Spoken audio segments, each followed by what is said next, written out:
할렐루야. 주의 이름을 찬양합니다. 선포된 말씀이 여러분 각 사람에게 꼭 필요한 은혜가 될 줄로 믿습니다. 오늘 말씀의 제목은 신앙인의 정도 세 번째 시간입니다. 예수님을 따라가라 라는 제목입니다.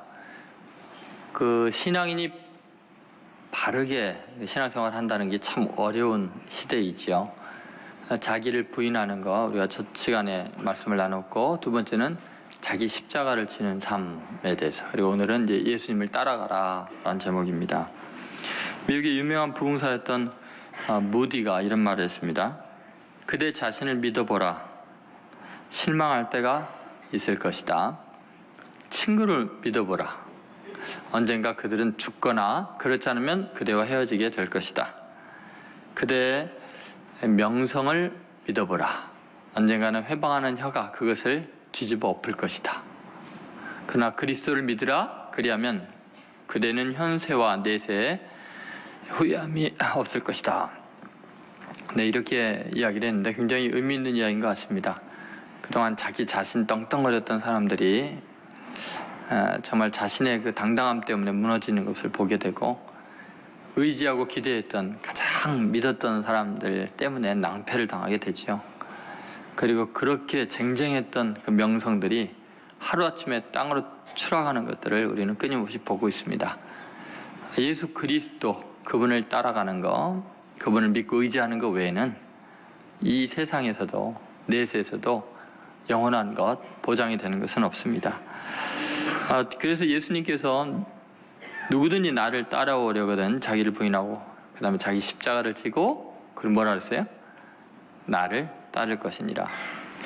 근데 여러분, 이 말씀을 볼 때 우리가 순간적으로 착각할 수 있는 것이 있습니다. 그게 뭐냐면은, 자기를 부인하고 자기 십자가를 지고 있으면, 그 십자가를 감당하는 삶을 살고 있으면 예수님을 따르고 있다는 착각을 할 수 있습니다.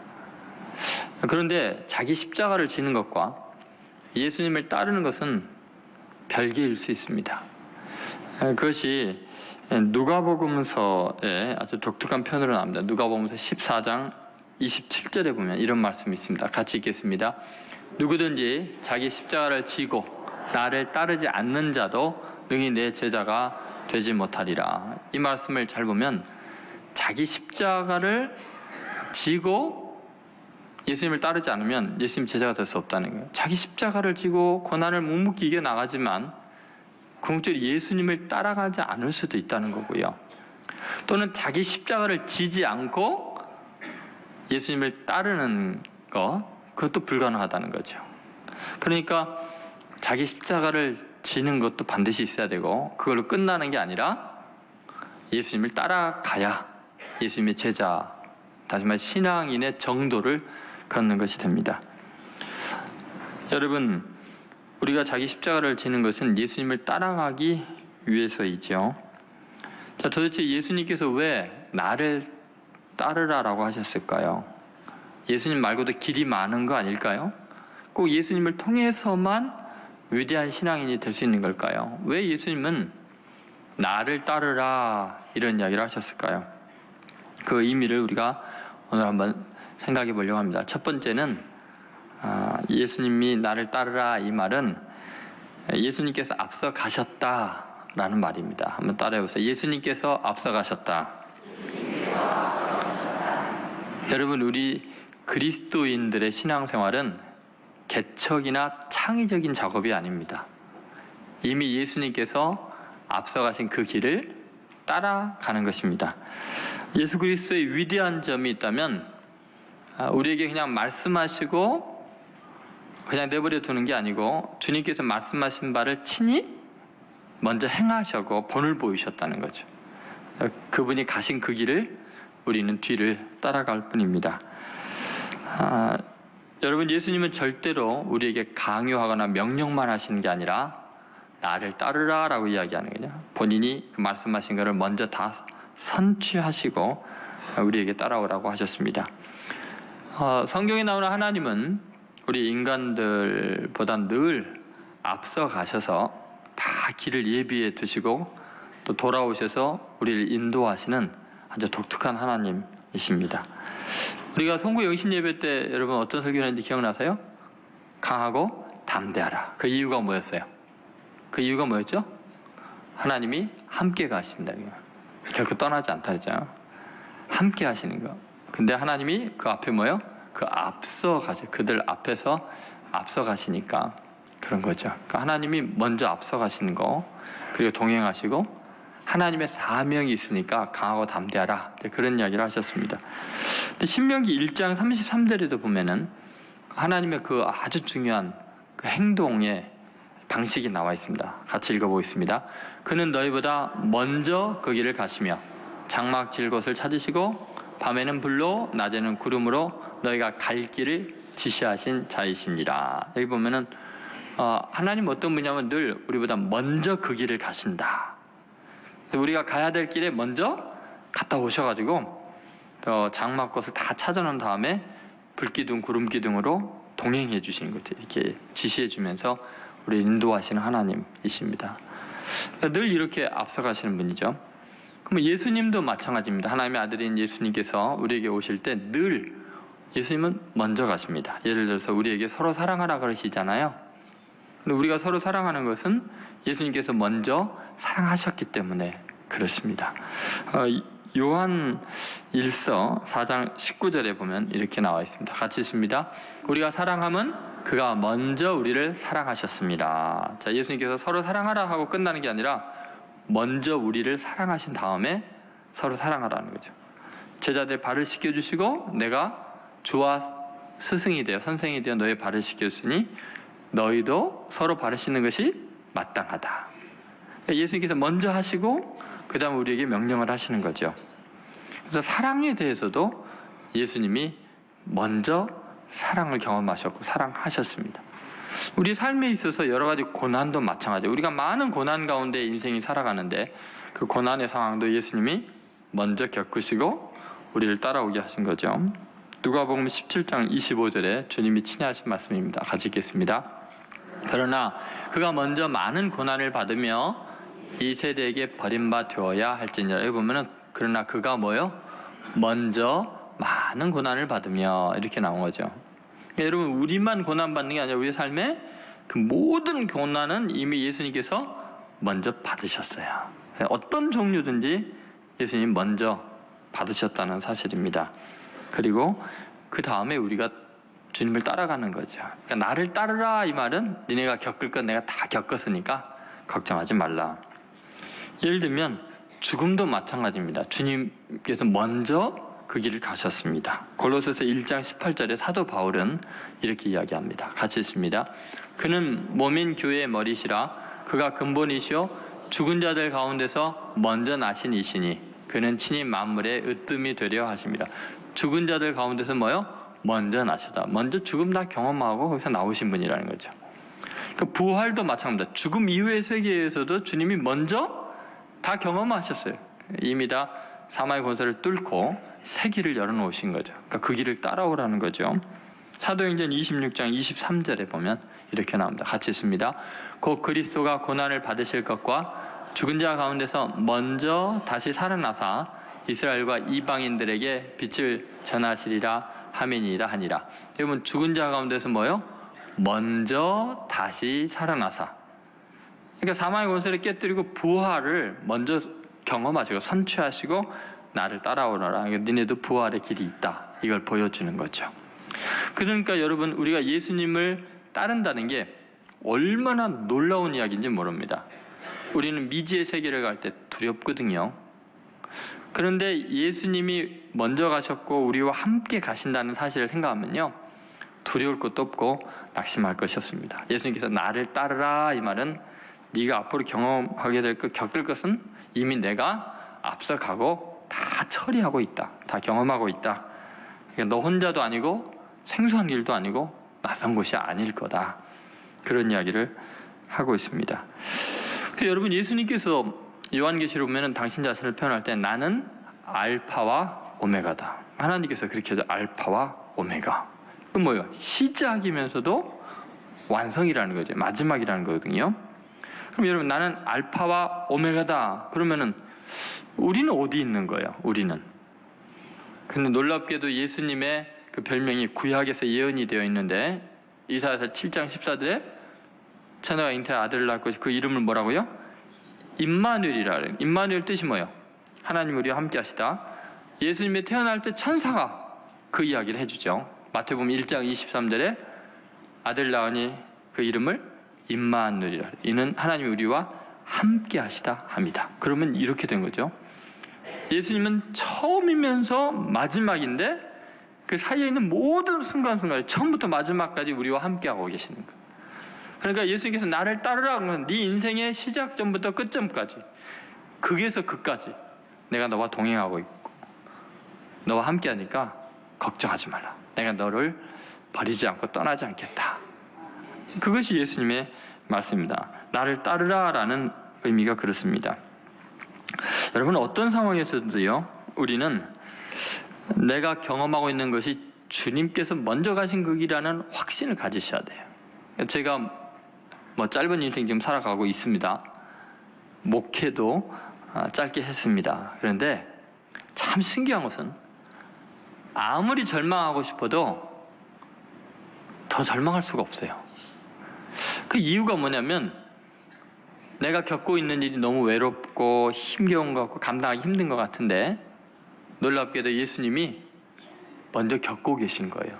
그래서 제가 이제 너무 힘들어서 못하겠어요. 푹 쓰러지면은 그 쓰러진 데가 예수님 위에요. 예수님이 먼저 쓰러져 계셨던 거예요. 어서 오너라, 내 품이다, 그러는 거죠.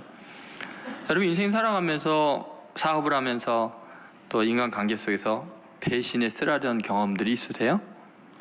너무너무 사랑했는데, 너무너무 도와줬는데, 의지했는데 배신한 거. 요새 계속 TV에서도 그런 사람들 많이 나오잖아요. 세상에 믿을 인간이 없다라고 생각을 하겠지만 그래서 못 살겠습니다, 너무 힘듭니다 하면 예수님께서 뭐라 그러겠어요? 설마 나보다 더 많이 배신당했겠냐. 그 백성들 다 먹여주고 죽은 자 살리고 병든 사람 고쳤더니 십자가 못 바라고 소리 지르고 이방인에게 넘겨주고 침 뱉고 따게 때리는데 너 누가 너한테 침 뱉고 따게 때리든 너가 그렇게 살려주고 먹여주고 치유해줬더니 너 십자가 못 바라고 소리 지르든 그러시잖아요. 여러분, 이 외에도요, 실수와 죄와 허물에 대해서 부끄러운 것에 대해서 모든 면에서요 늘 예수님이 나보다 먼저 가셨어요. 그걸 예를 들려면 제 목회 현장에서도 끝이 없이 많아요. 여러분, 우리는요 절망을 하려고 해도 예수님 따라가다 보면요 다 해소가 돼요. 우리 주님이 먼저 가셨기 때문에 거기서 기다리고 계시니까 그래요. 여러분, 가족 중에 한 명을 잃어버려도 마찬가지죠. 자식을 먼저 잃었거나 사랑하는 어머니 아버님을 먼저 잃었거나 정말 세상이 무너지는 것 같은 사랑하는 사람을 잃어버린 상실감이 있을 때 예수님이 그걸 다 경험하시고 하나님이 그걸 경험하셨는데 자기의 외아들이 나의 하나님 어찌하여 나를 버리셨나이까. 전능하신 분이 자기 외아들이 살려달라고 외치는데, 말씀 이 자리로 옮겨달라는데 그 전능한 능력을 포기하고 그 자식이 죽는 꼴을, 그 잔혹한 대우를 받고 죽는 꼴을 하나님이 그대로 경험하셨으니 우리가 사랑하는 사람을 잃어버릴 때 절망하고 싶은데 하나님이 그걸 경험하고 계셨으니까, 먼저 그 길을 가셨으니까 우리가 두렵지 않는 거예요. 우리를 이해해 주시는 분이 계시니까. 여러분, 그래서 우리가 기독교 신앙인이 된다는 것은요 결코 우리가 창의적이거나 업적을 남길 수 있는 여지가 없어요. 전부 다 주님께서 먼저 가신 그 길을 우리는 그냥 따라가면서 그 은혜를 쟁취할 뿐이죠. 여러분, 신앙은 그래서 은혜예요. 은혜. 주님이 다 이루신 것 뒤따라가면서 누리고 승리하고 위로받고 사랑받으면서 그렇게 끝까지 가는 거예요. 은혜 외에는 다른 여지가 없어요. 한 발자국도 내가 앞설 수도 없고 옆으로 비켜갈 수도 없고요. 어디 가도 주님이 다 경험하셔서 이끌어가고 계시는 거예요. 그래서 예수님께서 친히 그런 말씀하십니다. 요한복음 12장 26절에 보면은, 자, 같이 한번 읽어보겠습니다. 요한복음 12장 26절. 사람이 나를 섬기려면 나를 따르라. 나 있는 곳에 나를 섬기는 자도 거기 있으리니 사람이 나를 섬기면 내 아버지께서 그를 귀히 여기시리라. 여러분, 예수님을 섬긴다는 것은 뭐 하는 거예요? 예수님을 섬기려면 어떻게 해야 된다고요? 예수님을 따라야 돼요. 자, 예수님을 따르는 게 섬기는 거예요. 근데 여러분, 이게 얼마나 놀라운 이야기냐. 나 있는 곳에 나를 섬기는 자도 거기 있으라. 왜요? 섬기는 게 예수님을 따라가는 거니까 내가 쓰러져 있으면 예수님은 거기 있는 거예요. 나 있는 곳에 나를 섬기는 자도 거기 있으리라. 그러니까 예수님이 우리보다 앞서가시겠다는 말이에요. 그러니까 내가 예수님을 섬기는 것 같지만 실제는 예수님이 나를 섬겨주고 계시는 거죠. 그래서 사람이 나를 섬기면, 사람이 나를 따라오면 그 다음 뭐라고 그래놨어요? 내 아버지께서 그를 귀히 여기시리라. 여러분 믿습니까? 여러분, 예수님 따라가면요, 하나님 나를 얼마나 귀히 여기는지 알게 된다니까요. 왜요? 내가 그렇게 절망했는데, 내가 그렇게 실망했는데, 내가 그렇게 쓰러져 있는데 주님이 거기에 계시니까 나를 얼마나 귀하게 여기고 나와 동행하신지를 알게 됐죠. 그래서 여러분, 우리가 예수님 믿는다는 것은 정말 복된 일입니다. 너 혼자 저 산에 올라가라, 고지를 점령해라, 고행을 해라, 위대한 존재가 되라, 도통해라, 이게 아니라 나를 따라오너라니까. 하나님께 귀중히 여김을 받으면서 주님 따라가면서 주님의 위로를 받으면서 주님이 다 이룩한 일, 주님이 대적을 다 물리치신 그 길에서, 승리하신 그 길에서 우리는 승리를 쟁취하면서 살아가는 것, 그것이 예수님을 따르는 길입니다. 그러니 얼마나 감사합니까? 자기를 부인하고 자기 십자가를 지면 주님이 책임져 주십니다. 두 번째, 예수님께서 나를 따르라, 이 말은 예수님을 닮아가라 라는 말입니다. 따라서 예수님을 닮아가라. 여러분, 나를 따라오너라, 이것은 시작과 끝 지점까지 거리적인 차원만이 아니고 이것은 인격에 관한 이야기이고 질에 대한 이야기입니다. 나를 따르라, 이 말은 뭐예요? 나를 닮으라 라는 거예요. 예수님 빼닮은 인격체가 되어라 라는 것입니다. 여러분, 자기를 부인하는 거, 자기를 텅 비우는 거가 목적이 아니라 그랬죠. 십자가를 지는 것 자체도 목적이 아닙니다. 그러니까 십자가를 지고 그 다음 뭐라고 그랬어요? 나를 따르라, 이 말은 십자가를 지는 목적은 예수님을 닮기 위해서 십자가를 지는 거지 십자가 자체가 목적이 아니에요. 하나님은 가학적인 신이 아니에요. 우리를 괴롭히는데 십자가 지게 하는데 목적이 있는 게 아니라 예수님 닮아가게 하는데 목적이 있는 거죠. 그러니까 여러분, 우리가 많은 고난들을 겪고 죽음을 겪고 부활을 겪으면서 우리가 결국은 맞게 되는 게 뭐냐면, 우리에게 일어나는 변화는 뭐냐면 그렇게 여기서 얻어 터지고 저기서 쓰러지고 그러면서 예수님 닮아가는 거예요. 인격 자체가 예수 그리스도의 형상을 새겨넣게 되는 거죠. 그래서 여러분, 주님께서는 나를 따르라, 이것은 나 닮은 그리스도인이 되어라는 거죠. 사도 바울은 이것을 명백하게 알았습니다. 왜 하나님께서 우리를 미리 아시고 택하셨고 부르셨는지. 로마서 8장 29절에 그 유명한 말씀이 있습니다. 같이 있습니다. 하나님이 미리 아신 자들을 또한 그 아들의 형상을 본받게 하기 위하여 미리 정하셨으니 이는 그런 많은 형제 중에서 맏아들이 되게 하려 하심이니라. 여러분, 많은 형제 생각해 보세요. 아버지를 닮은 형. 가만히 보면 형제들이 꽤 닮았죠. 어쩌다 전화 들으면은 이게 형인지 동생인지 모르겠죠.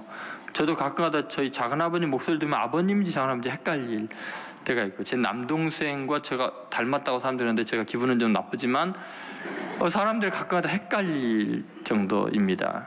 많은 형제 중에서 맏아들이 되게 한다, 예수님이. 그게 무슨 말이에요? 그 예수님의 형상을 본받게 하기 위해서 우리를 불렀다는 거죠. 그 아들의 형상을 본받게 하려고. 예수님 보니까 하나님의 아들이 틀림없잖아요. 너무너무 훌륭하신 분이에요. 근데 다른 성도들을 보니까 예수님의 동생들이 틀림없구나. 하나님의 형상을 본받은 자들이구나. 그러니까 나를 따르라, 이 말은 나를 본받는 자가 되라는 거죠. 예수님께서 친히 이야기를 하셨어요. 여러분, 우리가 예수를 믿는 이유가 뭔가를 잘 생각해 보셔야 돼요. 지금 믿고 천국 가는 게 목적이면요, 믿자마자 하나님께서 그냥 우리를 사고를 내서라도 죽이셔야 되잖아요. 근데 왜 예수 믿은 다음에 고난의 세월이 많고 인생을 살아가야 되느냐는 거예요. 그걸 통해서 예수님 닮아가게 하려고 그래요. 예수님께서 친히 그 말씀하셨어요.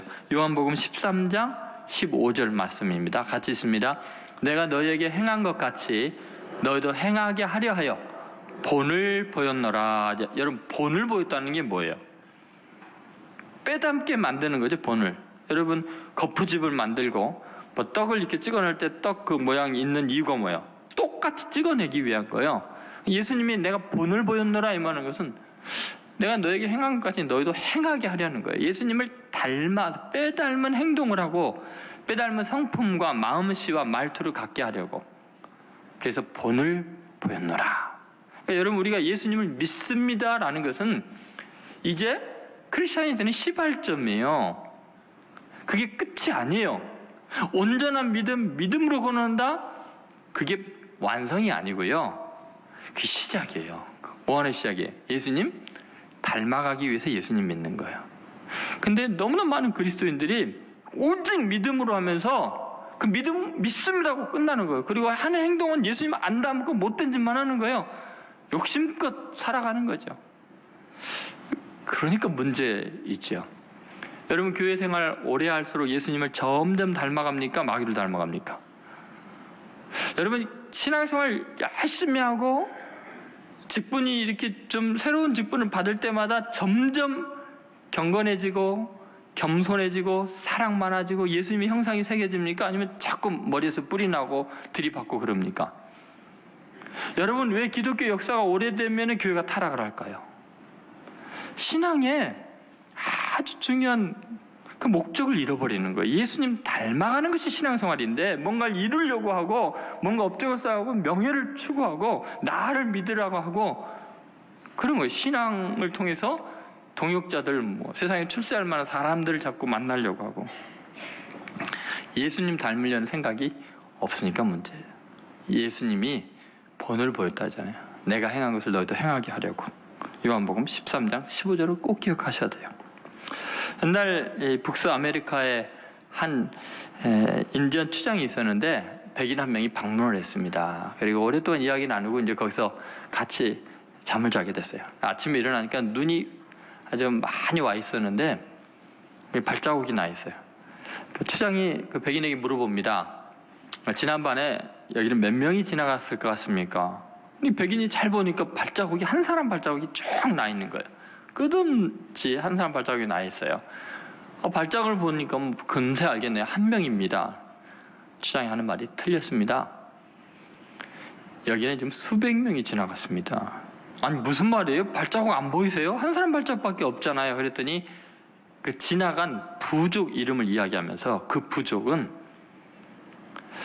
지나갈 때 추장이 먼저 지나가면은 그 수백 명이 한 명씩 추장이 밟고 간 발자국만 그대로 밟고 지나간다는 거예요. 그래서 수백 명이 어저께 지나갔는데 발자국이 한 사람 발자국밖에 안 낸다는 거예요. 그래서 아니 왜 그런 번거로운 짓을 합니까? 했더니 하는 말이 이게 지금 대적하는 다른 부족이 몰살을 하려고 계속해서 지금 추적하고 있는데 그 추적을 피하기 위해서 그 발자국을 한 사람 만나기면 한 사람이 지나간 길로 아니까 추적을 따돌릴 수 있다는 거예요. 그래서 추장이 발자국 밟고 하면 그것만 밟고 부족 사람들이 지나가기 때문에 한 사람이 지나간 것 같이 보입니다.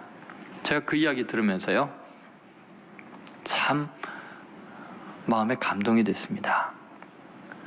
내 삶의 여정 중에 내 발자국 중에 내 흔적이 안 남고 예수님의 발자국만 남았으면 내 삶이 그리스도를 느끼게 하고 그분이 지나가는 발자취가 내 삶이었다면 예수님을 너무나 많이 본받아서 나를 본 사람이 나를 못 보고 예수님을 보면 얼마나 좋을까 그런 생각을 했습니다. 여러분의 삶 자체가 예수의 흔적이 되면 얼마나 좋을까요?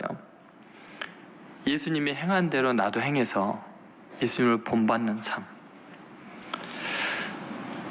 여러분, 내 인생에 예수님 은혜밖에는 자랑할 것이 없는 인생이 돼야 되는데 우리는 꼭 발자국을 남기려고 합니다. 그러니까 예수님을 따라가는 사람은 발자국이 다른 게 남을 수가 없어요. 예수님이 그 길로 갔는데 내가 옆길로 발자국을 탁 디디면 내 발자국이 남잖아요. 그럼 그거는 예수님을 따라가는 게 아니라 나를 따라가는 거잖아요. 내가 내 자신의 길을 따라가는 거잖아요. 자기를 부인한 게 아니고 자기를 드러내고 있잖아요. 여러분, 신앙생활, 기독교 신앙은 자아를 완성하는 게 아니라 예수님의 향기를 드러내는 거야. 그래서 나를 따르라고 했지 니를 드러내라 그러지 않았잖아요. 자기를 십자가에 못 박으라 그랬죠. 여러분, 문제는 그런 거죠. 예수님을 따라오고 싶은데 예수님 발자국이 보여야지 뭐. 예수님의 모습이 보여야죠. 2000년에 돌아가신 그분. 어떻게 그분의 발자취를 추적해 갈 수 있을까요? 그래서 세 번째 우리가 생각할 거, 예수님이 나를 따르라 이 말은 믿음의 사람들과 함께 가라는 말입니다. 한번 따라서 믿음의 사람들과 함께 가라. 여러분, 우리가 예수님의 흔적을 따라가고 예수님을 따라갈 때는요, 그 허다한 믿음의 증인들을 따라가면 예수님이 느껴집니다. 왜냐하면 그들이 자기의 발자국을 남긴 게 아니라 예수님의 발자국을 밟고 간 사람들이니까, 내 앞에 걸어가고 있는 사람들 발자국을 그대로 뒤를 따라가면은 예수님을 따라가는 거예요. 그 추장이 혼자 가지만 그 앞에 많은 사람들이 따라갈 때 맨 뒤에 있는 사람들, 중간에 있는 사람들은 추장이 보이겠어요? 바로 앞에 있는 그 사람이 가는 발자국을 따라가면은 사실은 추장을 따라가는 거죠. 여러분, 우리가 함께 기도하고 함께 찬양하고 함께 주의 말씀에 순종하면서 그렇게 살아가는 그 믿음의 공동체가 예수님을 닮아가고 따라가는 방법입니다. 여러분, 사도 바울이 예수님만 자랑했던 사람이에요. 예수님만 따라가라고 소개한 사람이에요. 근데 그가 정말 놀라운 이야기를 하는데, 참 신학교 다니면서도 이게 해석하기가 어려웠어요. 고린도전서 11장 1절에 이런 말씀이 있습니다. 같이 있습니다. 내가 그리스도를 본받는 자가 된 것 같이 너희는 나를 본받는 자가 되라. 여기 보면 너희는 나를 본받는 자가 되라. 이게 바울이 해서는 안 될 말인 것 같잖아요. 너무 건방진 소리 같잖아요. 그런데 여러분, 신앙생활에 아주 중요한 원리가 여기 나오는데, 왜 그런 말할 수 있냐면 내가 그리스도를 본받는 자가 된 것 같이. 바울이 누구를 닮아가고 있는 거예요? 그리스도, 예수님을 닮아가고 있거든요. 예수님의 발자취를 따라가고 있으니까 그 다음에 고린도 교인들은 예수님을 따라가려면 어떻게 해야 돼요? 바울의 뒤를 따라가면 되는 거예요. 바울의 신학을 잘 본받으면 되는 거예요. 바울의 믿음을 본받으면 되는 거예요. 그럼 왜 이렇게 이야기했을까요? 고린도 교인들이 직접 예수님 만나면 안 될까요? 초보 단계에서는 그게 어려운 거예요. 여러분, 이 기독교 믿음은 굉장히 역사성을 강조하고 전통을 중요시 여깁니다. 왜냐하면 하나님은 역사적인 사건을 통해서 계시하고 사람을 통해서 계시하시는 분이에요. 영이신 그분은. 그래서 우리가 그리스도를 본받아 살아가고 하나님을 사랑하는 사람들의 그 발자취를 따라가고 그들을 존경하고 그들의 본을 받으려고 애를 쓰는 것이 진짜 예수님을 만나는 역사 현장에서의 구체적인 방법이라는 거예요. 갑자기 여러분, 계룡산에 올라가서 도통해갖고 혼자 계시를 받아갖고 오는 경우는 대부분 귀신 만나고 오거나 사탄에게 속아서 오는 경우가 대부분입니다. 절대로 하나님은 그런 식으로 역사하시는 분이 아니죠. 늘 하나님은 인간을 통해서, 역사를 통해서, 사건을 통해서 계시하시는 하나님이에요. 여러분 믿습니까? 그래서 예수님이 역사 속에 오신 거예요. 여러분, 이것이 중요합니다. 여러분의 삶의 현장, 거기에 계시가 있어요. 거기에 중요한 믿음의 본이 되는 사람들이 있습니다. 히브리서 기자도 동일한 이야기를 하는데요. 히브리서 13장 7절에 보면 이런 말씀이 있습니다. 같이 읽겠습니다. 하나님의 말씀을 너희에게 일러주고 너희를 인도하던 자들을 생각하며 그들의 행실의 결말을 주의하여 보고 그들의 믿음을 본받으라. 여러분, 히브리서 기자가 이렇게 썼다는 건 아주 특이합니다. 왜냐하면 히브리서 기자가 강조한 게 뭐냐면 믿음의 주요 온전케 하시는 예수를 바라보자, 이렇게 이야기하죠. 예수를 깊이 생각하라. 히브리 기자가 아주 강조한 건 뭐냐면 예수님 생각하고 예수님 바라보라는 거예요. 그런데 그 동일한 히브리서 기자가 뭐라 그래요? 하나님의 말씀을 너희에게 알려주고 너희를 인도하던 자들을 뭐요? 생각하라는 거예요. 누구 생각이? 예수님 생각이 되는데 왜 하나님의 말씀을 알려주고 가르치는 사람을 생각하라 그래요? 그게 예수님을 생각하는 방법이니까 그래요.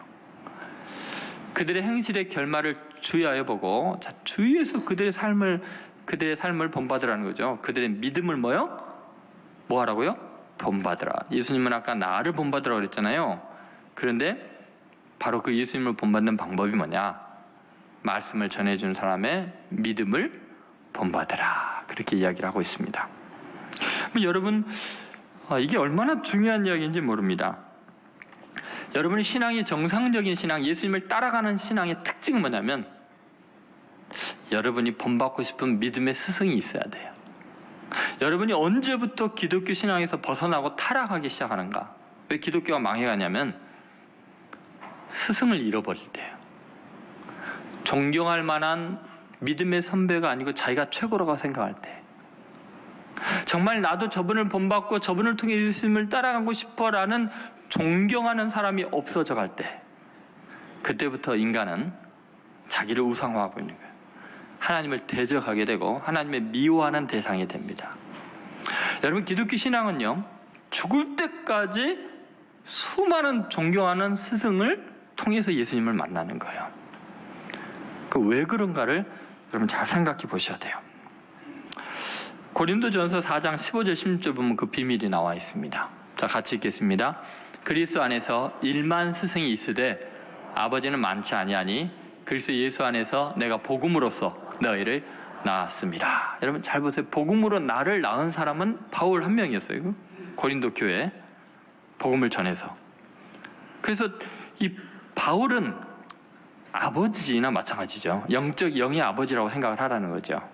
그런데 여러분, 아버지는 많잖아요. 아버지는 한 사람이에요. 누구나 다. 그죠? 여러분 아버지는 한 사람이. 그런데 스승은 많아요. 적어요. 유치원 때부터서 대학 때까지 또 동네에서 만나는 사람들, 친구도 스승이 될 수 있죠. 근데 이렇게 표현해요. 그리스도 안에서 뭐가 있어요? 1만 스승이 있으대요. 여러분, 예수 믿으면 적어도 10,000명의 스승은 있다는 거예요. 이게 무슨 말일까요, 여러분? 여러분, 우리가 신앙생활 하면서요, 내가 어떻게 예수님을 닮아가고 예수님을 알아가느냐?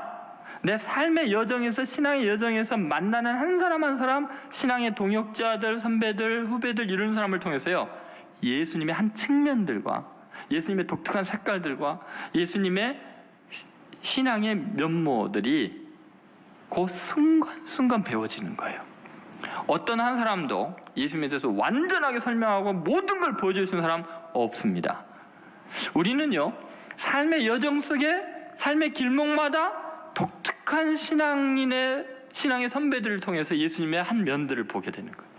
그리고 그것들이 인생을 지나면서 종합해보면 예수님의 그 형상이 보이는 거예요. 그리고 그 사람에게서 배운 거, 이 사람에게서 들은 거, 이 사람에게서 충고받은 거, 이 사람 때문에 충격받은 거, 뭐 이런 것들이 연합해서, 아, 예수님은 이런 분이시구나, 나를 이렇게 사랑하셨구나, 이게 알게 되는 거죠.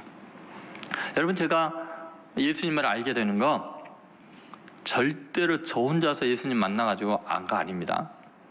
제가 신천교회 중학교 1학년 때 처음 교회 나와서부터서요, 수많은 선생님들이 계셨어요. 학년마다 선생님들이 있었고, 믿음의 선배들이 선생님 가르쳐줬고요.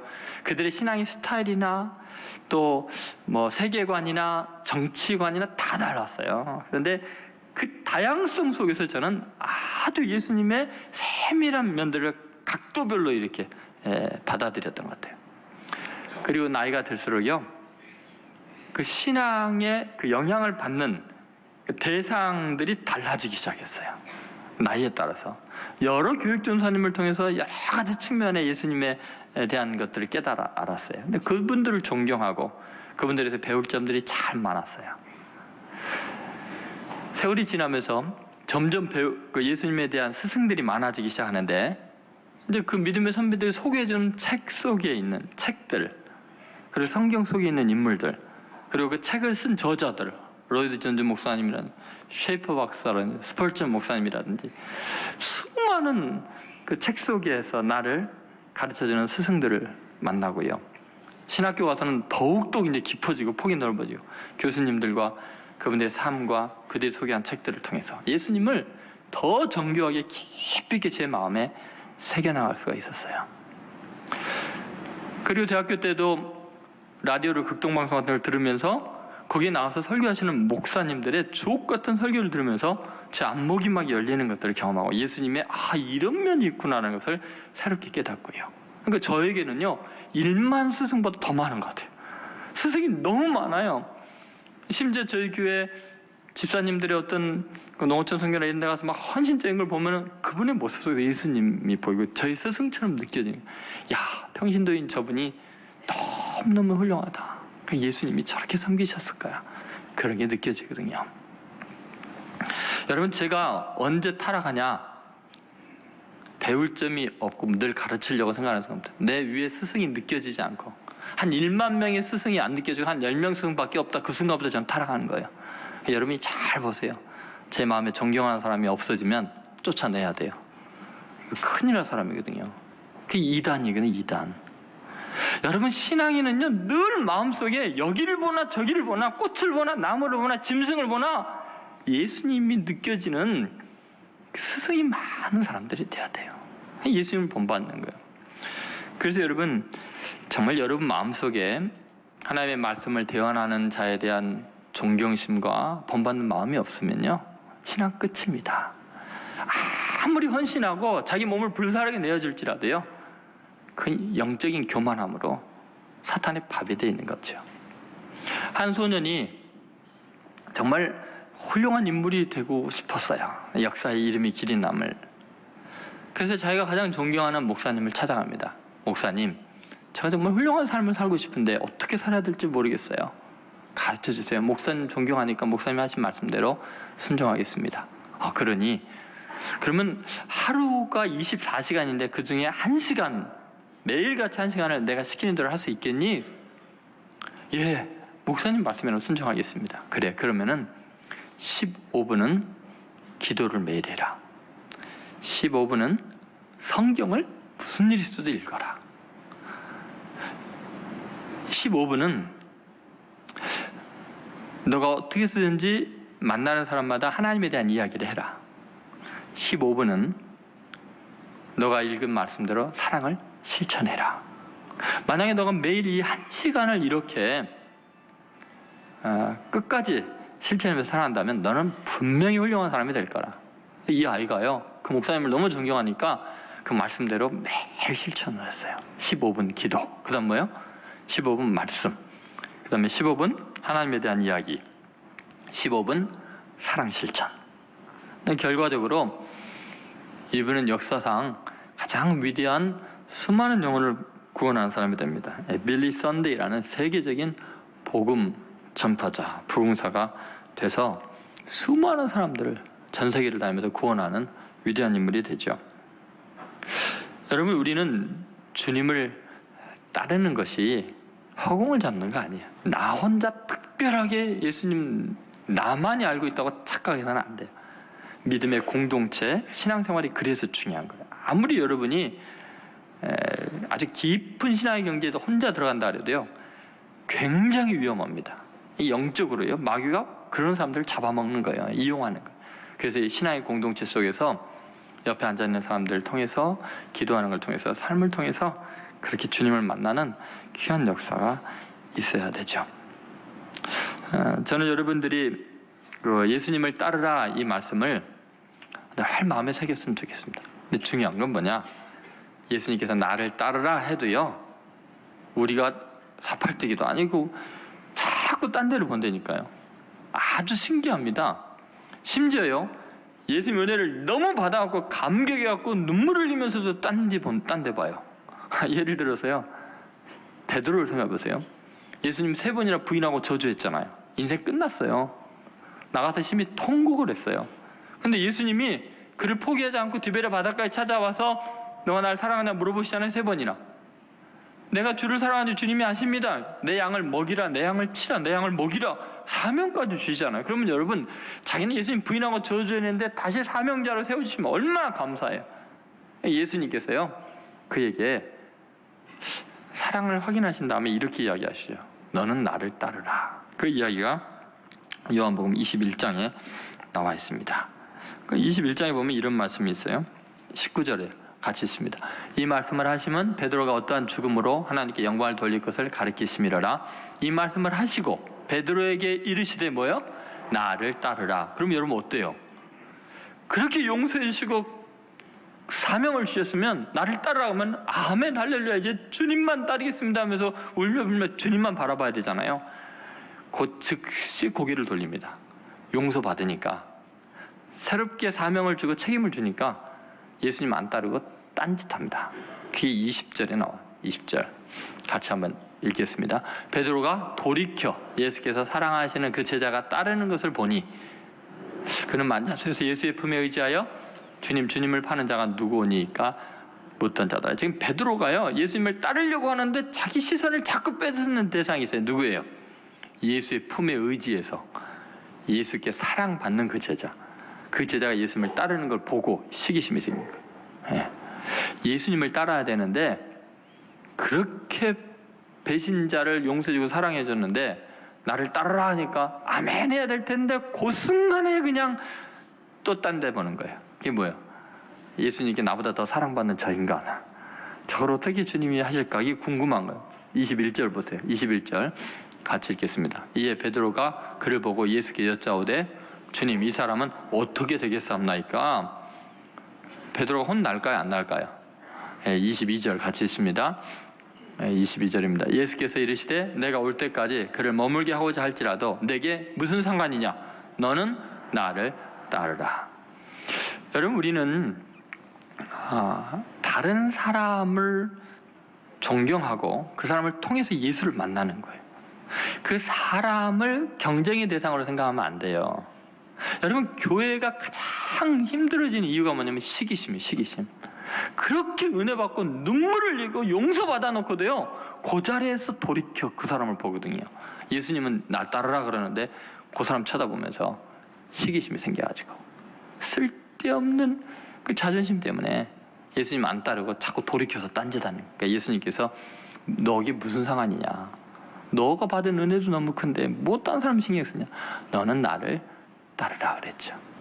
여러분 한국 교회가 지금 어려워지고 아픔이 있는 가득한 것들이 이런 겁니다. 이 경쟁의식, 시기심.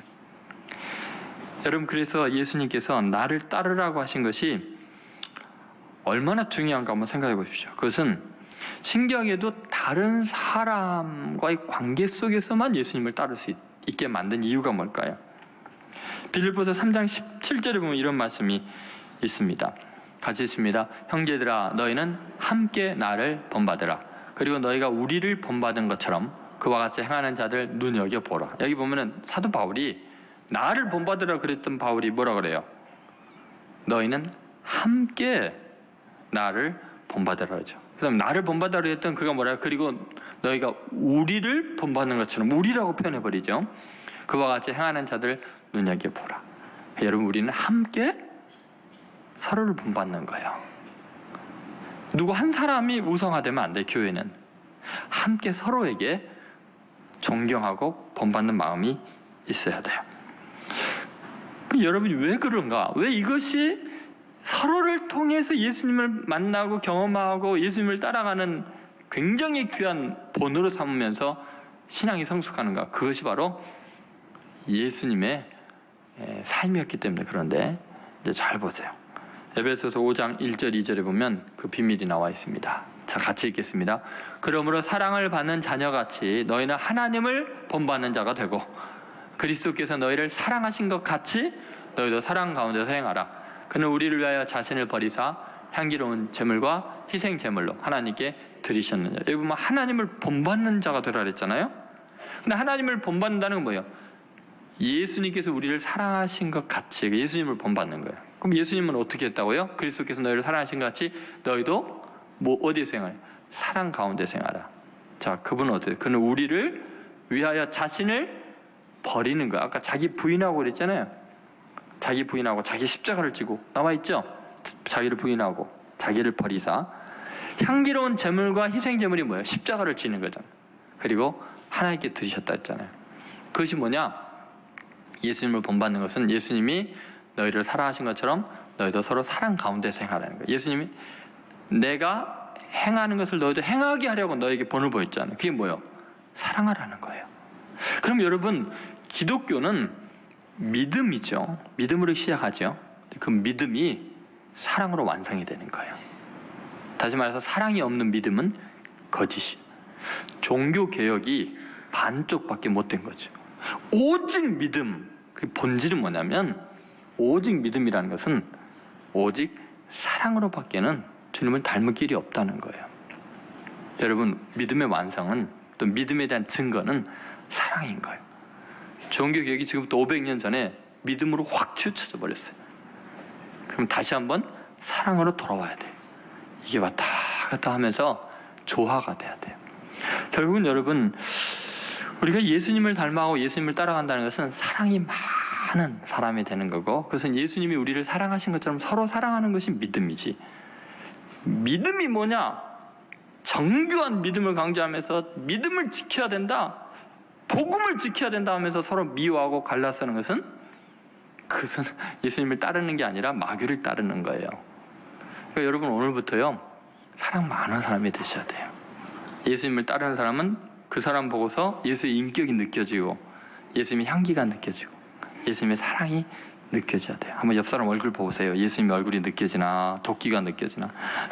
사랑이 가득하셔야 돼요. 근데 기독교는요, 사랑의 종교고, 사랑 없으면 그 믿음은 가짜이고 마귀의 도구가 되는 거죠. 여러분, 오늘부터 새로운 종교 개혁을 시작하시기 바라요. 예수님 따르겠습니다. 서로 존경하겠습니다. 누구를 만나든지 예수님의 향기를 느끼고 본받겠습니다. 그 마음으로 섬기고 살아가는 것이 예수님 따라가는 거예요.